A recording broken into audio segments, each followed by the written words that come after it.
আমাদের যে exam system, আমাদের বিফোর এক্সাম আছে, 2 days এক্সাম আছে, আফটার এক্সাম আছে। আমরা একসময় 2019-এর দিকে ভাইবা নিতাম, আমরা ভাইবা ফরম্যাটটাকে আবার নতুন করে আনতেছি। যারা মেডিকেল প্রস্তুতি নেয় তাদের জন্য পদার্থবিজ্ঞানটা আমার মতে একটি ইজি ব্যাপার। আসসালামু আলাইকুম সবাইকে। যারা মেডিকেল ভর্তি নিয়ে ভাবনা আছে, যাদের মেডিকেল স্বপ্ন, তাদের জন্য আমি কিছু সিকোয়েন্স ভিডিও বানাচ্ছিলাম। তার মধ্যে আমার এর আগে রসায়নের ভিডিওটা গেছে, আজকে আমি ফিজিক্স নিয়ে কথা বলবো। তো মেডিকেল ভর্তিটা আমি পড়াচ্ছি অনেক আগে থেকে, 2013 সাল থেকে। তো যখন আমি একদম সিঙ্গেল হ্যান্ডে পড়াইতাম, একদম প্রাইভেট ব্যাচ হিসেবে, তখন ফিজিক্স, কেমিস্ট্রি, বায়োলজি 3টা সাবজেক্ট আমাকে পড়াইতে হইতো, তখন নতুন নতুন। তো সেই হিসাবে 3টা সাবজেক্টে আমার একটা আলহামদুলিল্লাহ একটা দখল আছে, এখানে একটা জায়গা আছে গবেষণার। পরবর্তীতে প্রতিষ্ঠান যখন অনেক বড় হয়ে গেল, এখন তো মেডিবোস নাম দিয়ে একেবারে বড় আকারের প্রতিষ্ঠান। তো তখন 3টা সাবজেক্ট আমি ক্লাসে গিয়ে না পড়াইলেও হয়তো বিহাইন্ড দ্য সিন 3টা সাবজেক্ট নিয়ে আমাকে কাজ করতে হয়। যারা টিম কাজ করে তাদের সাথে কোলাবোরেট করি, আমার অভিজ্ঞতাগুলো শেয়ার করি। তা আজকে তোমাদেরকে আমি ফিজিক্সের প্রশ্ন প্যাটার্ন কেমন হয়, ফিজিক্সের চ্যালেঞ্জটা কোথায় সেটা বলি। আমি অনেক কথা রসায়নের ওখানে বলে ফেলছি, সুতরাং এটা সংক্ষিপ্ত আকারে বলবো। যারা রসায়নের ভিডিওটা দেখো না, তারা দেখে নিবে, আমাদের পেজের মধ্যে আছে। দেখো, পদার্থবিজ্ঞান থেকে ফিজিক্সে প্রশ্ন হয়তো 20টা করে, রিসেন্টলি সেটা 15টা হয়ে গেছে।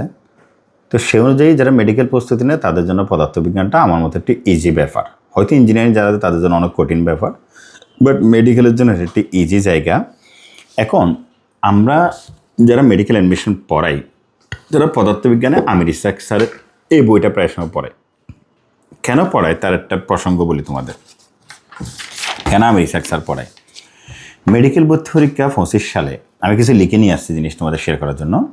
সেখানে তোমার দেখা গেছে 15টা প্রশ্ন হয়েছে, সেখানে 14টা আমির ইসহাক স্যারের বই থেকে হয়েছে, একটা প্রশ্ন প্রামাণিক স্যারের বই থেকে হয়েছে। জাস্ট তুমি রেফারেন্সগুলো খেয়াল করো। এরপরে মেডিকেল ভর্তি পরীক্ষা 24-এ দেখা যাচ্ছে 17টা প্রশ্ন হয়েছে, সেখান থেকে 20টা প্রশ্ন হয়েছে। 17টা আসছে ইসহাক স্যার, তখন 20টা করে প্রশ্ন হইতো। 3টা আসছে তপন স্যার, শাহজাহান তপন স্যারের বই থেকে। এরপরে মেডিকেল ভর্তি পরীক্ষা 23-এ দেখা যাচ্ছে যে 20টার মধ্যে 18টি আসছে আমির ইসহাক স্যারের বই থেকে, তপন স্যারের বই থেকে একটি, প্রামাণিক স্যারের বই থেকে একটি।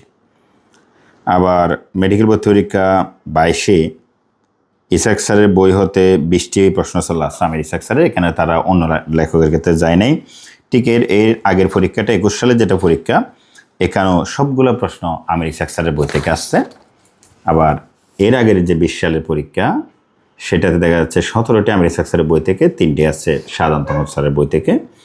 আর 19 সালের যে পরীক্ষা, সেখানে দেখা যাচ্ছে 19টি আমির ইসহাক স্যারের বই থেকে, একটি শাহজাহান তপন স্যারের বই থেকে। তাহলে এই প্রসঙ্গটা কি বুঝলা? এটা হচ্ছে যে ভাই, শাহজাহান তপন স্যারের বই এবং আমির ইসহাক স্যারের বই বা প্রামাণিক স্যারের বই বা তফাজ্জল স্যারের বই, প্রত্যেকটা বইয়ের ভিতরে আমাদের রেসপেক্ট আছে। কিন্তু মেডিকেল অ্যাডমিশন পার্সপেক্টিভ চিন্তা করলে আমির ইসহাক স্যারের বইটা খুবই গুরুত্বপূর্ণ তোমার জন্য। এই আমির ইসহাক স্যারের বই থেকে প্রায় প্রশ্ন দেখবা, আমি যদি বলি যে এটা 96% বা 97 বা 98% অনেক সময় এখান থেকে আসছে। এখন সেটা একটা বিষয়। আর একটা হচ্ছে মাঝে মধ্যে কিছু কিছু প্রশ্ন অন্য লেখক থেকে আসতেছে।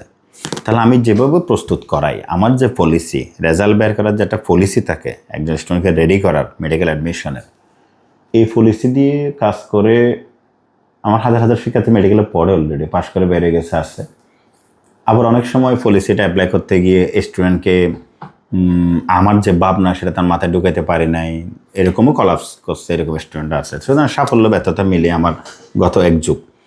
তা আমার পলিসিটা হচ্ছে বিগত বছরে, প্রায় বিগত 10 বছর চিন্তা করলে মেডিকেল বিশ্ববিদ্যালয়ে এসএসসিতে আসা যে পদার্থবিজ্ঞানের প্রশ্নগুলা, সেই প্রশ্নগুলা আমির ইসহাক স্যারের এখানে বিভিন্ন কালার দিয়ে দাগাই দিয়ে, আমরা এখন 3 কালার দিয়ে দাগাই দিচ্ছি, কালার দিয়ে দাগাই দেওয়া, এবং সেখানে কোনো অগোছালো অ্যাবনর্মাল তথ্য থাকলে আশেপাশে লিখে ফেলা, খালি খালি জায়গার মধ্যে লিখে ফেলা, অথবা বড় কোনো তথ্য, আমার মনে হচ্ছে 3 পৃষ্ঠা মিলে একটা ছোট্ট জায়গার মধ্যে, 3 পৃষ্ঠার মধ্যে বেশি কথা নাই, অল্প অল্প করে এক জায়গার মধ্যে ফিন আপ করে দেবো। এসবগুলো আমি ফিন আপ করে দিয়ে দিই।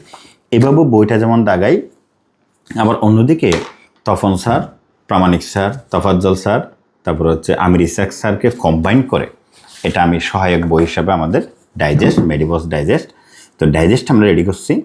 এখানে আমাদের উদ্দেশ্য একটা, সেটা হচ্ছে যে আমরা ক্লাসের দাগানোর সাথে, ফিনাফের সাথে, লেখানোর সাথে, বুঝিয়ে দেওয়ার সাথে এই জিনিসটা রেডি করতে হবে আমি রিসার্চ স্যারের বইটা।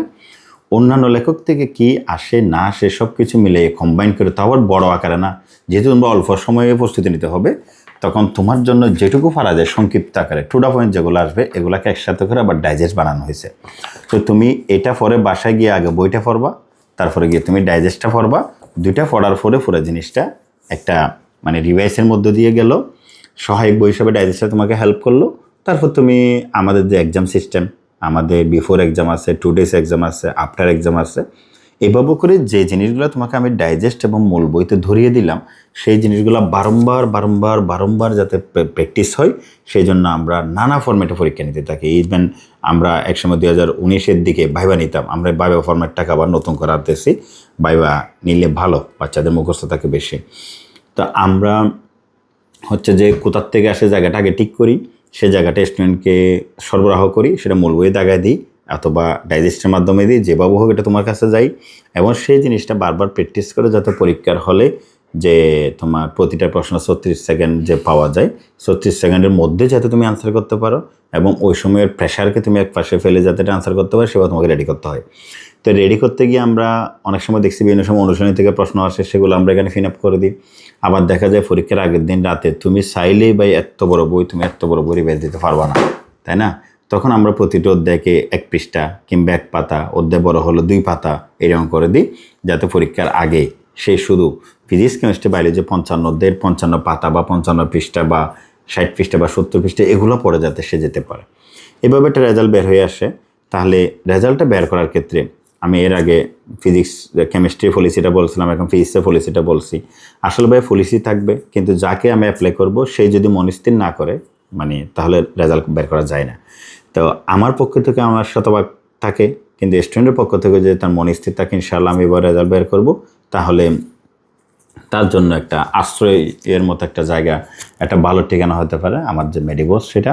কারণ এই মেডিবোসটাকে আমি গড়ে তুলছি হাফেজ খান স্টাইলের, এখানে পরীক্ষায় যা আছে এটাকে আমি দাগাবো, ডাইজেস্টে দিব এবং ইনিয়ে বিনিয়ে তোমার থেকে আমি মুখস্থ করে নিব, মানে নিব, মুখস্থ করে নিব, নিয়ে তুমি জাস্ট পরীক্ষার হলে গিয়ে পারফর্ম করে চলে আসো, রেজাল্টটা বের হয়ে আসতে হবে, কেমন?